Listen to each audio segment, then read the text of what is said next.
general meaning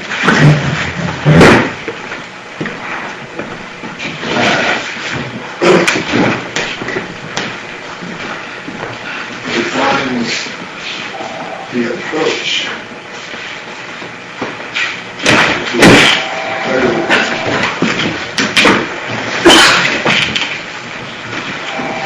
essentially it actually redefines the orientation that a person has in general in his place in the world and what it means to have a duty, what it means he has a job to do.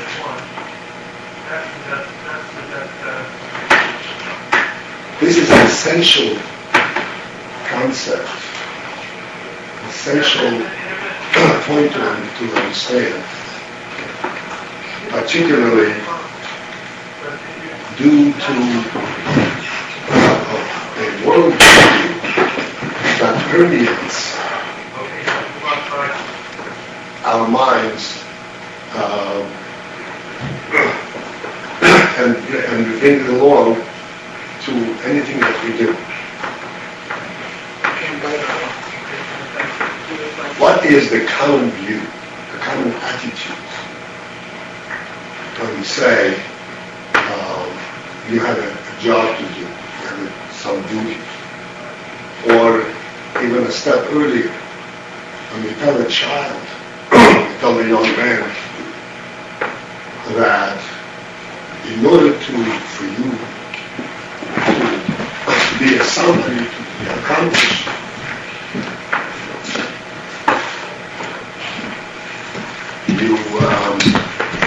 you must do such and such, you must do worthwhile things, you must develop your skills.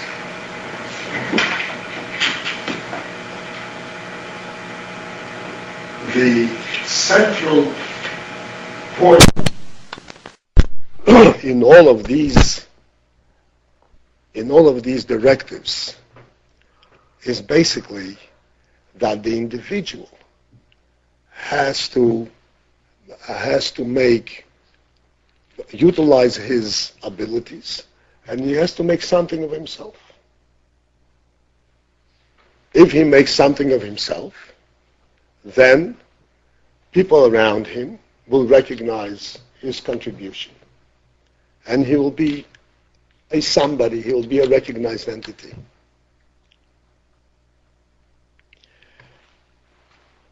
Thus, no matter what it is that he does, he may be doing something that is really a positive contribution to human welfare, to the betterment of the world, so to speak. In his own orientation and his own focus is that he should do something that's worthwhile. It's basically centered around himself. When you're looking at the world around him, this is what defines to him what's worthwhile, and this is what he wants to do because that's worthwhile for him to do. And ultimately, the reward is that he is recognized as a contributor to the welfare of the world. I'm talking even in a broad scale.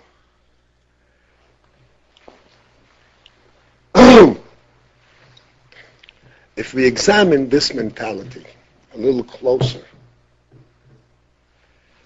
we could see that essentially, after all is said and done in terms of interaction, in terms of a person being involved in activities, involved with other people, involved in all kinds of broad-scale involvement in the world and what is going on, really deep down, he is alone. and he is doing his thing. And what is really compelling him to go on and do it is the fear that if he doesn't, what's going to be of me? What's going to become of me? And how is the world going to relate to me?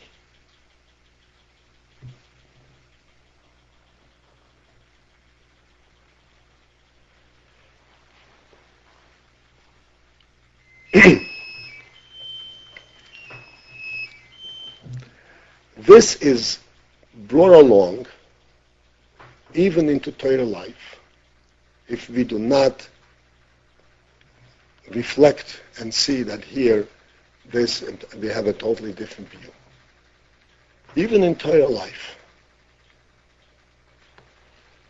here we recognize that there is a creator and there's a Torah, there's a Jewish people, and there's all history.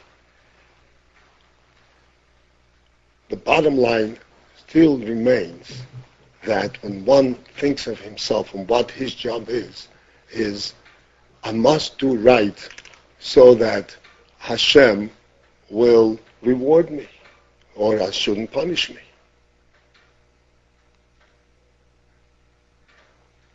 He is essentially concerned about himself. And the more important aspect that I want to focus on is not just this, that he's not doing it l'shem shamayim and all that. That basically he is alone. He is lonesome. He is constantly feeling that there is an external pressure on him. And he actually resents this pressure, but he has no choice but to accept it. And he fights, so to speak, his rejection of it because he knows that if he doesn't accept it, it's going to be very, very, very bad for him.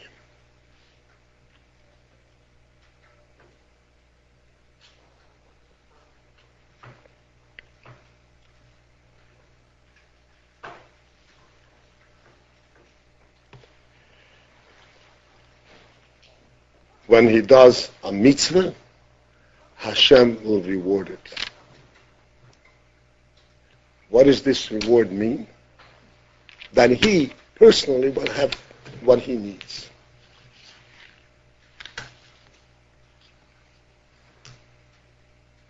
He is still basically alone, still basically unto himself.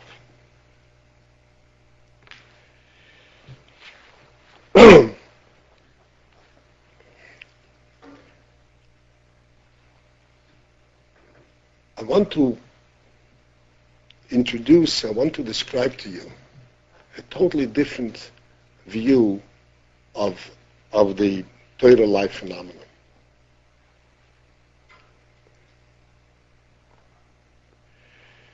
The very first point in Torah is Reishis bara Elokim et hashamayim v'haaretz. God created this world. We have to reflect on this, and it's meant to be thought through and finding a personal relation, a personal meaning to that verse. What does it mean that God created the world? Does it mean that God created the world at some point in time and therefore he is the boss? It kind of puts you in your place and say, hey, watch out what you do.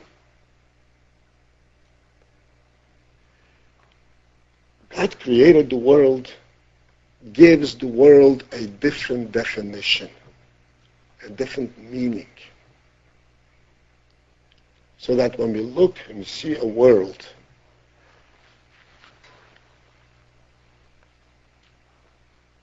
we know that this world is really an intended being.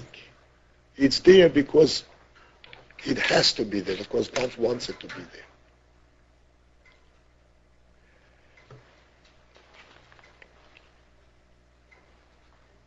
What follows after that We have Torah and mitzvahs.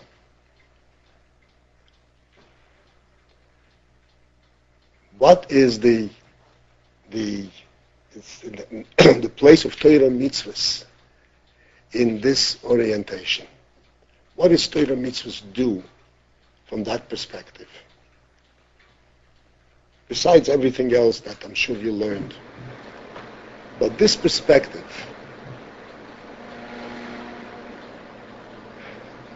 is brought out through the union of Torah and mitzvahs.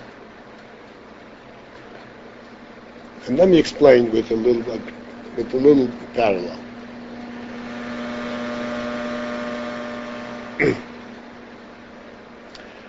You find yourself in a beautiful palace that belongs to a king, king's palace, royal palace. In this palace, everything has its proper place. Everything is beautifully designed and beautifully put together, and everything is clean and pure. And you know that you have to watch out how you behave in this palace, or how you treat all the things that you come in contact with. You must not disturb the beauty of the palace. Now, there are two ways of relating to this. One, again, is the same one as we described before. I'm in the palace, and I better watch out what I do.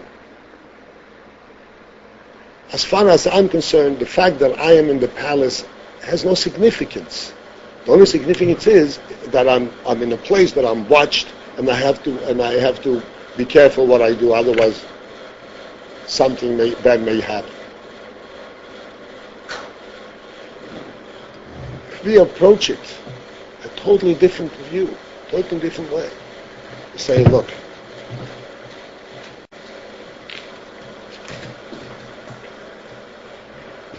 I am in this palace. Being in this palace in itself is a great privilege. Besides being a privilege, it puts me in a beautiful surrounding. It gives my life tremendous wealth.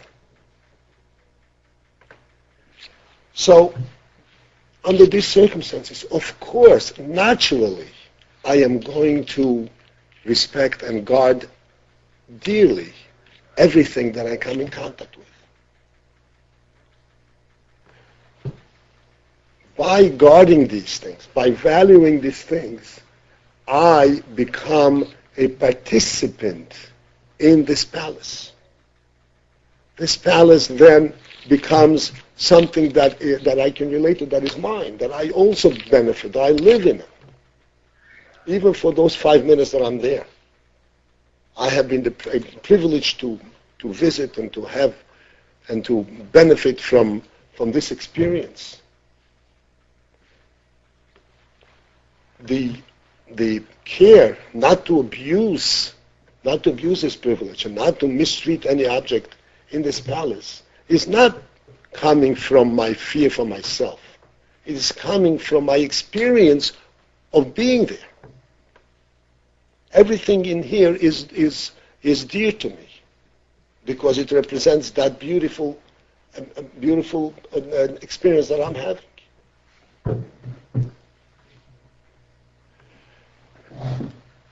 The similar Indian is actually translated in our lives. Hashem created this great world. When we look at the world without recognizing that Hashem created it, then we see it only in terms of what can I use, what can I take from this world? The grandiose beauty and all the greatness of it and the fact that we are part of it completely escapes us because we are concerned about ourselves. We live in our own little skins. When we recognize What does it say in the Torah? That before Hashem created Adam HaRishon, He created the whole world. Everything. Why? Because this was in preparation for Adam HaRishon's coming. Adam HaRishon came into a fully designed palace. Into Gan Eden. And Hashem said to him, your place is in this Gan Eden.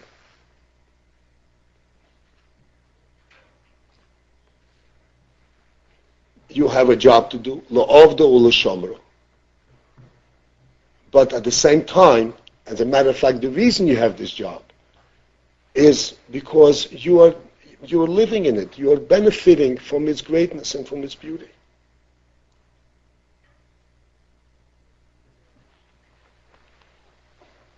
So that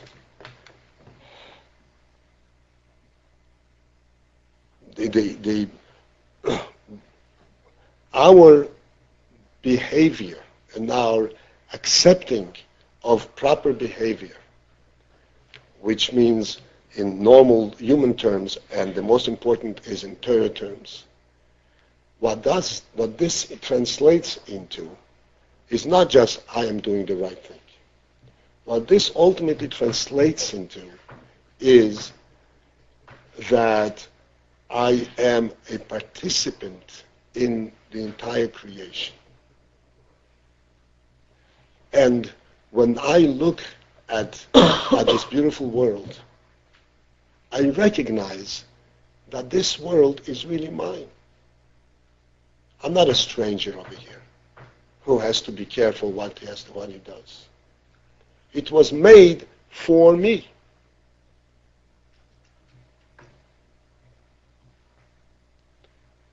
In our normal daily orientation, our normal secular orientation, what is mine? That which is in my little home, that which I purchased for myself. This is mine. The rest of the world, that's nothing to do with me. It's nothing. It's nothing that I can really relate to in terms of having a personal relationship to. What the Torah tells us is that the whole world, this is our domain. Yes, we have our own homes. That's differentiating, distinguishing between one person and another. But in general terms, the entire world, that's our domain. This is the place that Hashem put us to live in.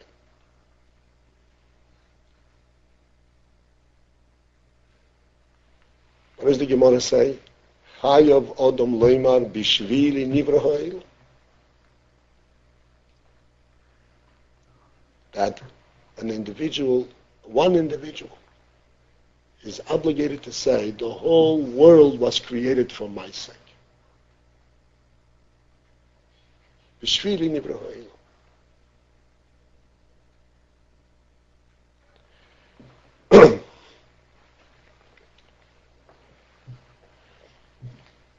If we reflect on this and we develop this approach to life,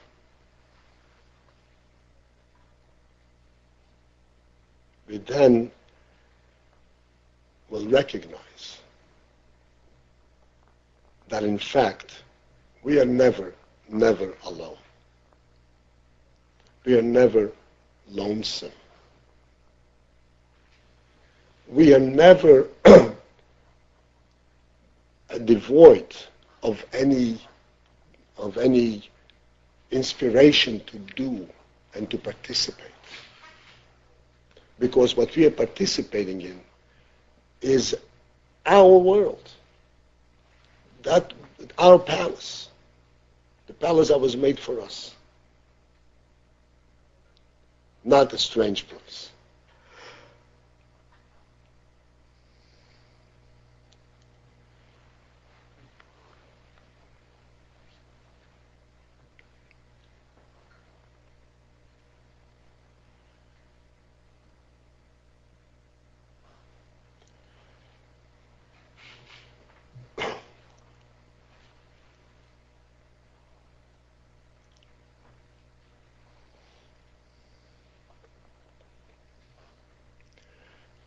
This principle, there is a story of the Frierdiker Rebbe when he was a child. And he was walking with his father, the Rebbe Rashab. They used to take walks from time to time. And during these walks, the Rebbe Rashab would give hashpah to his son. He was a young child. And the Rebbe recorded, the Frierdiker Rebbe was writing, from early childhood, he was writing a diary. Everything that he heard, everything that he saw. And he recorded these tiyulim, these walks. And he recorded the following episode. They were walking through a field. And there were trees, and there were flowers, and there were grass around them. And the Rebbe, the father, was talking to his son and explaining to him that everything in the world is God's handiwork and has to be regarded thus and respected thusly. We have to see the chayas, the chayas eliki, the godly chayas in everything. And he was elaborating on this point. As they were walking, the Rebbe, the son, picked off a little blade of grass. And he was playing with it between his fingers and breaking it into pieces, as is quite common that people do. The Rebbe, the Rashab, the father, noticed this. And he suddenly abruptly stopped in his discussion. And he said, notice how oblivious you are to what we are talking. I just now finished explaining to you that this is Hashem's creation. And you went totally without pre-thought. Just picked off a piece of grass and destroyed and just broke it up without even paying attention as to what you're doing.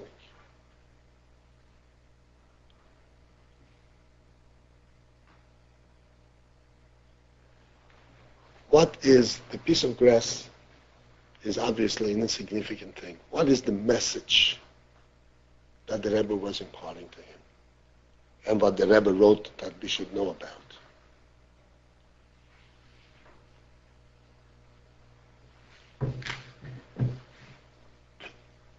The Rebbe wants that we should understand and recognize that we are not living in a desert, not living in a wilderness. As individuals, even before we start doing anything, when we start thinking, what should I do? That question, what I should do, has to be presented from a proper perspective. The question is not what I should do. The question is, in this great palace that I am a participant, that I'm a member in, what is my place here? How can I contribute to it? What do I need to do to enhance it and bring out the truth that is contained in it? It is not a question of me doing something, meaning without that I'm a nothing. It is a question coming from a very positive perspective. Since I am in this great world, and I have a great God, there is so much greatness here, and I'm a participant. It was granted to me gratis. I was put in here. After the whole world was created, that's when Nodom Arishan came. He didn't create all of this. We were put into a finished product for our benefit. It was meant for our benefit because we have the capacity to render it into a real palace.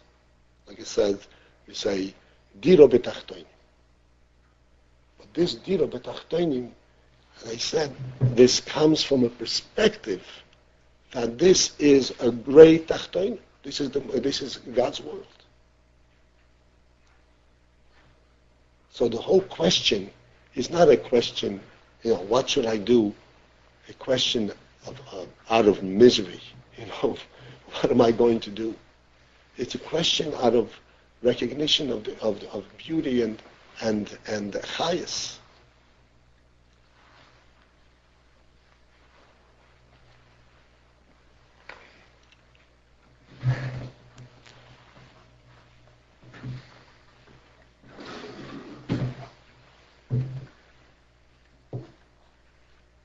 I believe that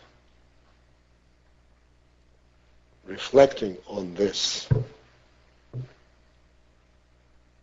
as often as we can puts our life in a totally different perspective. Even as we are learning Chassidus, we are learning Torah, we still tend to learn, even when it says Hashem told us to do this, we still look at it as Hashem is someone else, something outside, which is an external demand upon us.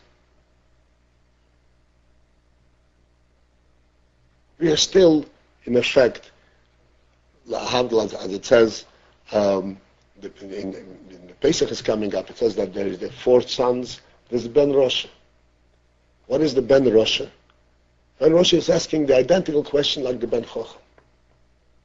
Identical question. Except he puts in one word that reflects where his mindset is. What does it say? What is this unto you? What is the significance of that term to you? The significance of that term is that he does not orient himself, he does not recognize that he is part of it. To ask questions is perfectly all right. The Ben Chocham also asks questions.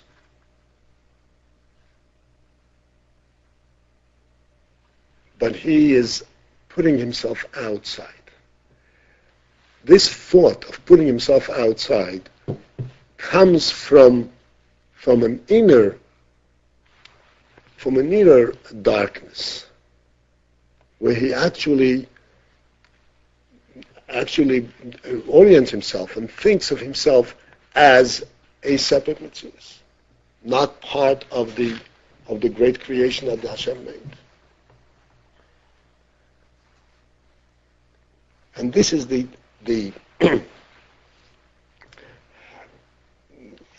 tremendous difference between the Chocham and the Rosh.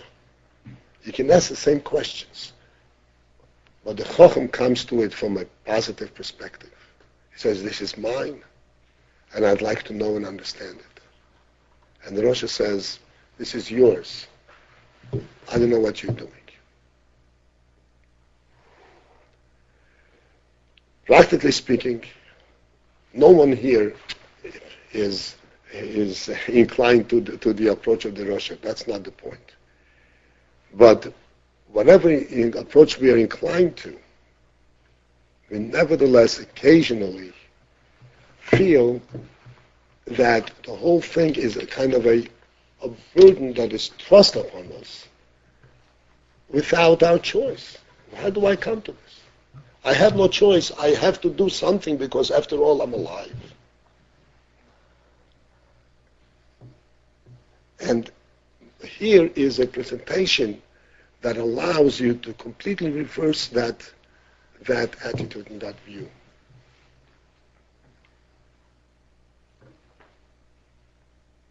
So that when you see, what is our davening consist in? When we daven, let's say, every day. Besides that, when we talk about that Hashem took us out of Mitzrayim, but that's just the ordinary proportions. We talk about the sun and the moon and the trees and the mountains and the seas. What does that have to do with us?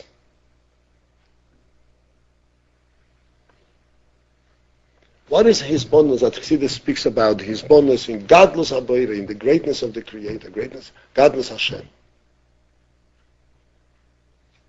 This whole, the Psuki de Zimri is his bonus in godless Hashem, godless Haboira. What does that come to me? Am I supposed to just imagine the big world? That's what it's about, to imagine the big world, and therefore I see, it's a big God. And therefore I'll be careful what I do. Clearly that's not what this whole thing is about.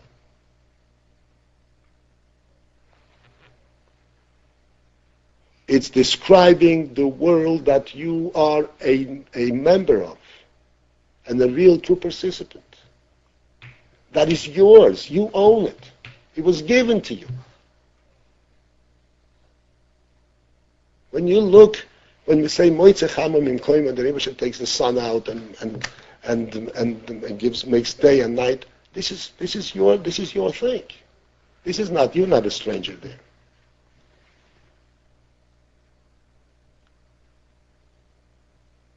We have to understand, we have to come out of ourselves and see the reality into which Hashem put us.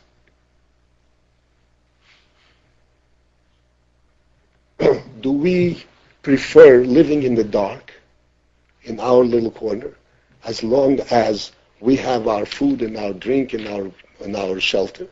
Or do we want to live in the real world, in the world that Hashem made, in this palace? This is the difference, essentially, between Odom and Behemah. What is the difference between Odom and Behemah? So it says it, I think even in the Yom Yom, you learn Yom Yom every day, it's brought down, this word, that a Behemah looks down. A Behemah sees its Metzias. Why does it look down? It says, there is earth. I'm safe here. I have a place to stand on. Odom, he has the ability, and not only the ability, that's his orientation, that's his inclination. He looks up to the sky. He sees the world from a totally different perspective. He sees the world from a different perspective, and he relates to the world from a different perspective.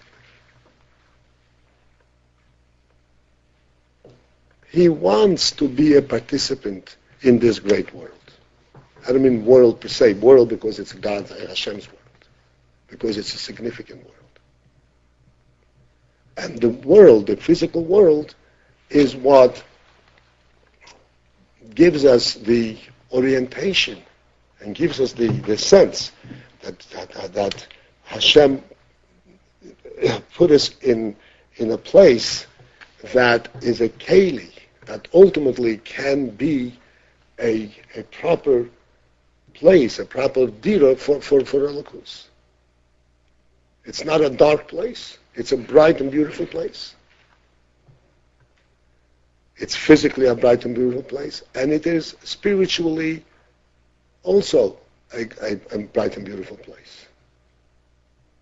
And we want to build it up and to reveal its greatness and to participate in it.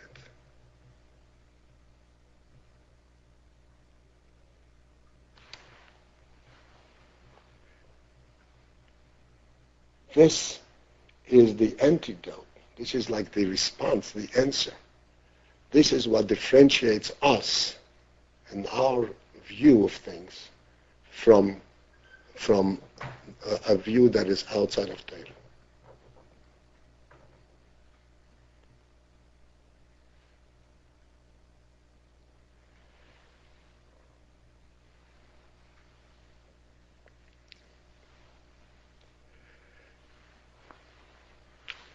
Maybe I should, Sabra Abiska suggested that perhaps I should give some time for questions and answers if anybody wants to,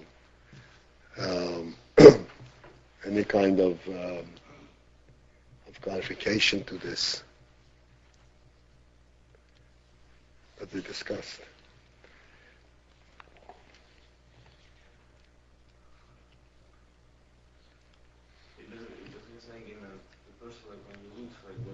I'm sorry? When you're saying that a person, like, his attitude to pick what to do, it has to be not, it basically has to be what has to be done, right? Right. Not that what, like, I have to do something, so, like, what you see, as you should look around, he's according to what you see, like, he's a participant of the whole business what's going on, so he has to see what has to be done, not what, yeah? Right. I want to maybe enhance this a little bit. You go into an office with many workers, and a piece of paper is flying around on the floor. This piece of paper will eventually be picked up. It'll either be picked up by the man whose job it is to sweep up and pick up the paper, or who else may pick up the paper? The president of the company. He cares more. The president of the company will pick up the paper. The workers will ignore it. Why will the president pick up the paper? Yes, because he cares, but there's more to that. Because this defiles his home. It defiles his place. He doesn't see it as a dirt. He sees it, and this defiles it. It doesn't belong to him. To anybody else, they don't bother. It doesn't bother them. They don't have that sense of respect for it. It doesn't bother them. The similar thing is in our lives.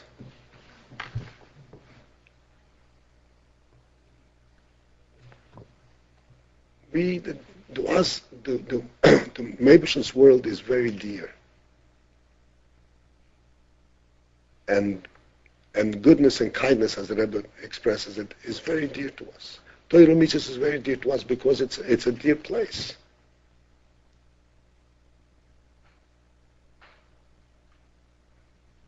And thus, we seek to do more and more of it. Because it is our place. We are not strangers here. We are presidents. We own it.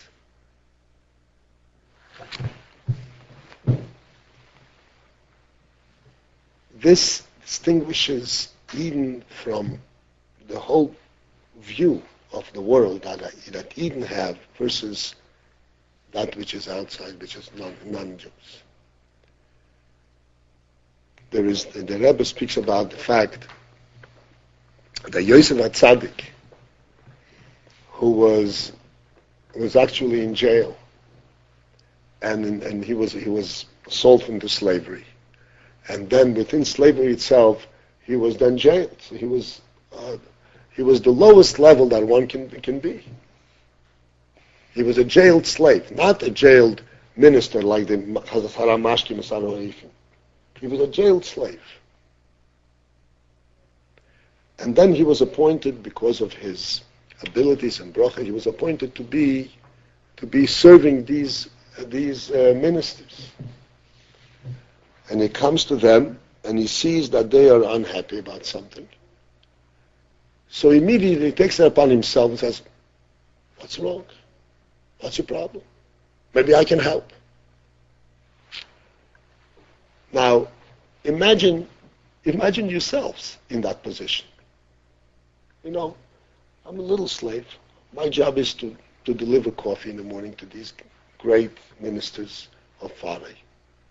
And I deliver the coffee and run away and hide in my little hole. How do I come to interfere with in their activities, in their thoughts? Who am I? And on top of that, he was a young kid, relative in comparison to them. And he was a stranger and a foreigner. Where does he come to this whole thing? What's the answer? The answer is very simple. Anything that happens in the world is our business.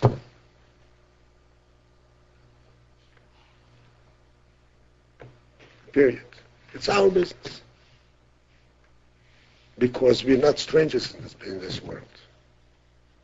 Everybody else is just, come and go.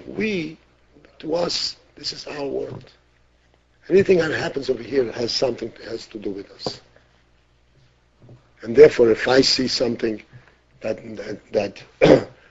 needs to be corrected, I'm there. As I eat, because it's Hashem's world, everything belongs to me. Everything is my business.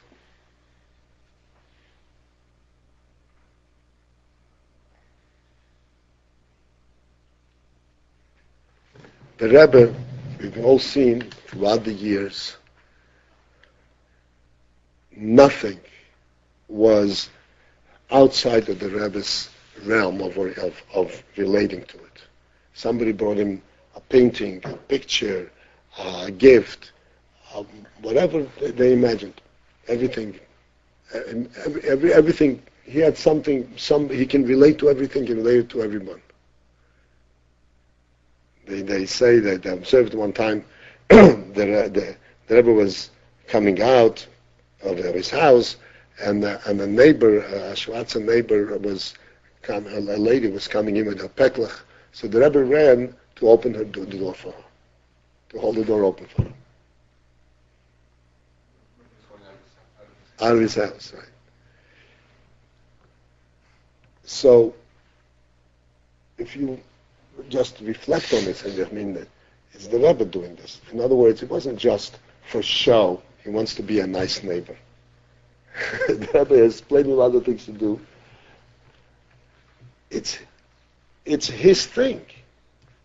It came to my way. I see this. She needs his help. I'm here.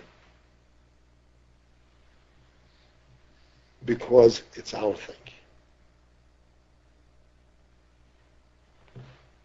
Here we are in yeshiva. Everyone, has their own. They haven't established their own homes, their place in the world, and so forth. But everyone has a place in the world. Everybody has his place, and this world is everybody's. And when we approach, when you say Moide Anya Lefonecha in the morning, Moide Anya Lefonecha means that the Rebbe should put me back in his beautiful world, and gave me this opportunity again. It's not thanking for my own self. It's a place that Rebbe should put me.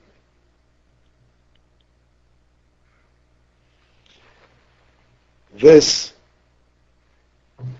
besides being fundamental, this can be instrumental in bringing a highest in life in general, in Avodas Hashem, and Bechlal, in bringing simcha in a person's life. Certainly to draw him out of his isolation and lonesomeness.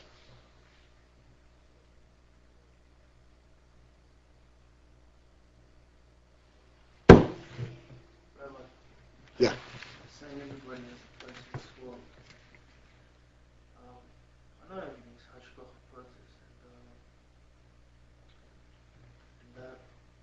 and how can we, like, I know we have a shpira to get advices from, but not all the time. You can ask the shpira every single thing that you do, and sometimes you have to make decisions on your own.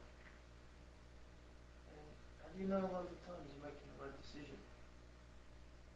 You're learning Gemara, for example, learning some condition of Gemara, and then you just get deeper and deeper, and then you think this, or for example, you think David, when he sinned, you think, yeah, he sinned, but in the time he didn't sin. And, it's just such a twisting out. Like, how do you know the place that you pick in this world is the right thing? How do you know you need something better or you need something worse? Or, how do you know? Like, I realize everything's hashgacha process and everything is set out, and the main thing is learning Torah and mitzvahs. I don't know What your next step is. Like to do what Hashem wants you to do, to not, like, to do the ultimate thing, to do the ultimate purpose for the people. How do you find that out? How do you do it? Well, they cannot be obviously an all-encompassing answer. But one principle in this, and this is also a principle in Torah due to this truth, is that we do not take giant steps. There's no reason to take giant steps. We take the next step where we are. Oh, how do you know the next step? The next step that your mashpia can give you. You learn this. Just learn this. That's your next step. You do not imagine what learning this, whatever that is, the piece of Gemara, the Shulchan Aruch, or the Chumash, what this does for you and where that brings you, how that brings you to the next step. You think, oh, I just learned this. But as like I pointed out before, you learn Bereshis Bara Elokim Hashemayim v'Zoretz. So this is just a piece of information. It's not a piece of information. Ultimately, it sets in your mind and you recognize that this is a completely different orientation. It gives a totally different definition to the pebble that you see on the floor.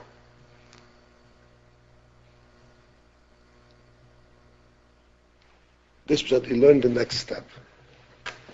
And as you go along, it seeps in and it settles in your mind and you become ready for the next step and the next step. You don't need to make giant steps.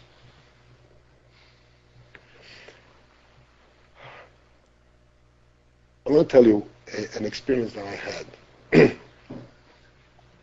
I was in an office and we used to daven mincha.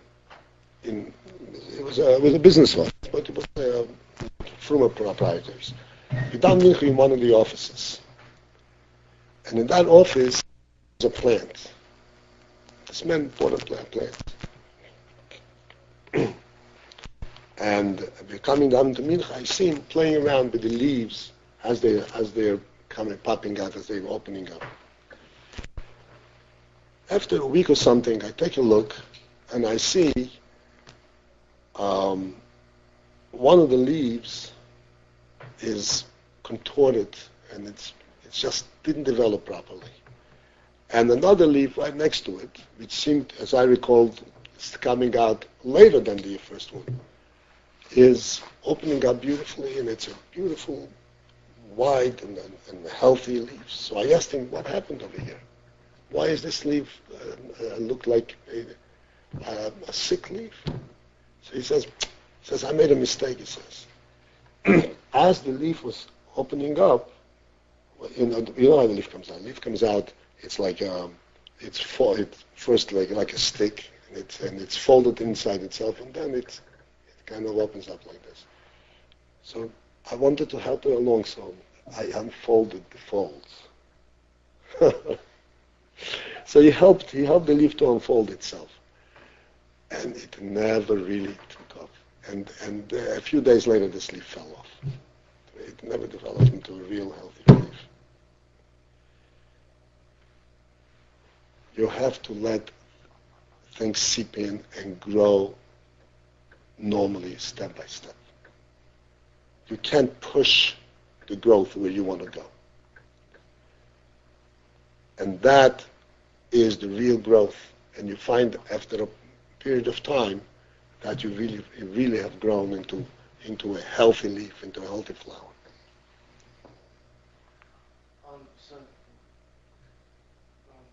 I know one thing. Since what I wanted before, before I started to come to yeshiva, before I started to go to shul and showers, what I wanted before and what I want now, it's like totally different things. And I know learning Torah and mitzvahs, you're definitely going into the right direction. But living the life I was living before, for example, it's like not thinking that you're doing anything bad. It's just living how you think is right. How you think is right is what everybody else is doing. Unfortunately, it's not right. From what I understand, what we're told in mitzvah.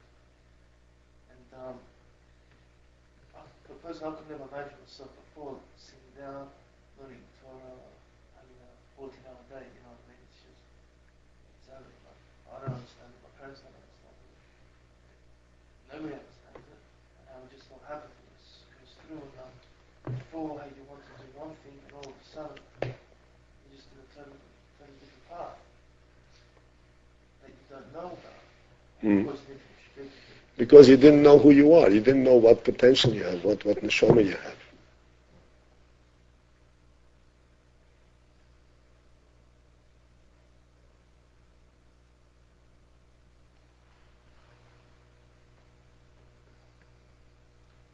So how do you,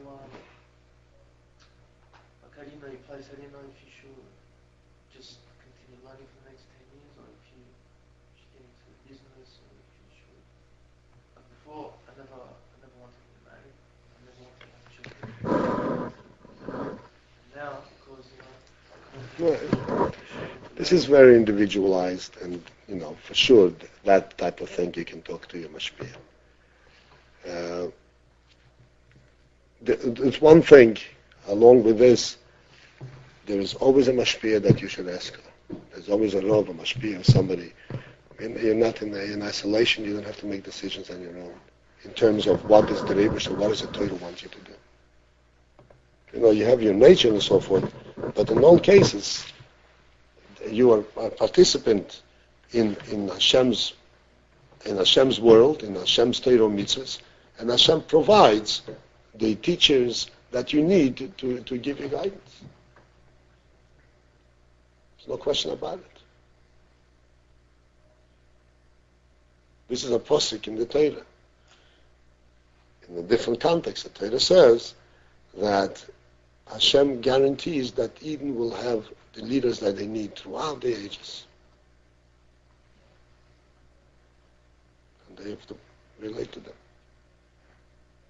You have to worry about, I have to know on my own. You don't have to. You're part of this of Hashem's setup, and He's going to provide for you the proper resources, the proper guidance that you need.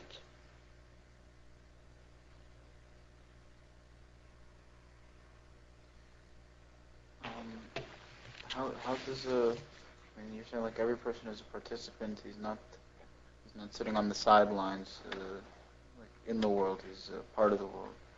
But how does for example, with this story of Yosef Atzadik, how does a person know how much of a participant he is, and you're speaking a very general way. Like a Jew is not like a passive thing, not just an object in the grand scheme, but in that how much does a person participate? I'll tell you. My aim in this talk to you guys, it was simply to give a perspective on the fact that you are not that you should be able to do your avodah here in yeshiva, not out of a state of lonesomeness and out of a state of isolation, but out of a state of simcha and participation.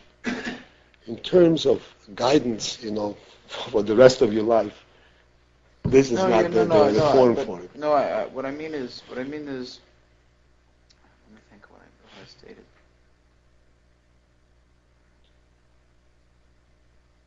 I don't know if I can articulate it better. I'll ask you. Okay.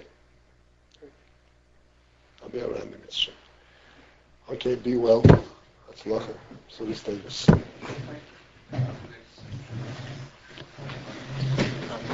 Were you asking something along the lines that if you see someone doing something, or you put yourself